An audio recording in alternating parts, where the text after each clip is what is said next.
జీలుగుమిల్లి మండలం వంకవారిగూడెం నుంచి జీలుగుమిల్లి వరకు సుమారు 1,50,00,000 రూపాయలు అంచనా వ్యయంతో నిర్మించనున్న బీటీ రోడ్డు పనులకు పోలవరం ఎమ్మెల్యే చిర్రి బాలరాజు శుక్రవారం శంకుస్థాపన చేశారు.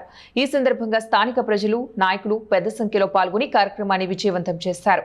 ఈ కార్యక్రమంలో మాట్లాడుతూ ఎమ్మెల్యే చిర్రి బాలరాజు గ్రామీణ ప్రాంతాల అభివృద్ధికి రహదారులు కీలక పాత్ర పోషిస్తాయని తెలిపారు.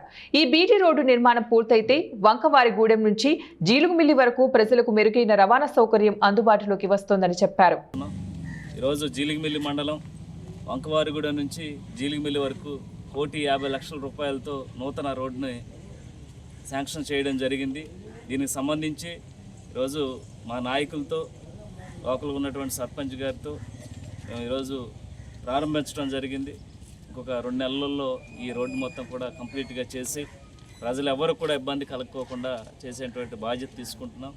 అలాగే ఈరోజు పోలవరం నియోజకవర్గంలో ఈ బీటీ రోడ్డుకి సంబంధించి సుమారు 13 కోట్ల రూపాయలతో ఈరోజు కాన్స్టిట్యున్సీలో మేము నిర్మించడం జరుగుతుంది.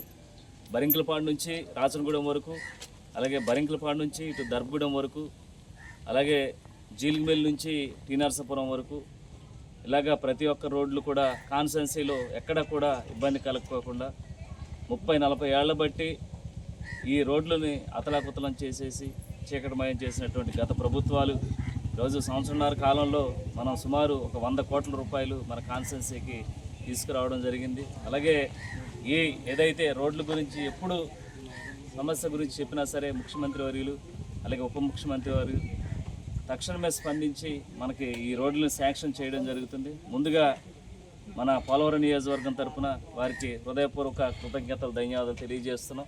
అలాగే ప్రత్యేకించి ఈ రోడ్లపై ప్రత్యేకించి దృష్టి పెట్టడం జరిగింది. అలాగే సీసీ రోడ్లు కూడా గ్రామాల్లో గత సంవత్సర కాలంలో సుమారు 27 కోట్ల రూపాయలు ప్రతి గ్రామానికి ఇవ్వడం జరిగింది. మళ్ళీ 15 కోట్ల రూపాయలు మేము అర్జీ పెట్టడం జరిగింది. త్వరలోనే అవి కూడా వస్తే ఫుల్ ఫ్లెడ్జ్డ్గా ప్రతి గ్రామంలో కూడా సీసీ రోడ్లు పోయడం జరుగుతుంది. అలాగే యంత్రాంగం, అధికార యంత్రాంగం అంతా కూడా ఎంతో కష్టపడి గ్రామాల అభివృద్ధి కోసం, అలాగే గ్రామాల్లో ఉండేటువంటి అనేక మౌలిక సదుపాయాలని డెవలప్ చేయాలనేటువంటి ఒక ఉద్దేశంతో ఈరోజు మేము చిత్తశుద్ధితో పనిచేస్తున్నాం. ఈరోజు కాన్స్టిట్యున్సీని మరింత అభివృద్ధి పరంగా ముందుకు తీసుకెళ్ళడానికి మాకు సహాయ సహకారాలు అందిస్తున్నటువంటి కేంద్ర ప్రభుత్వానికి కూడా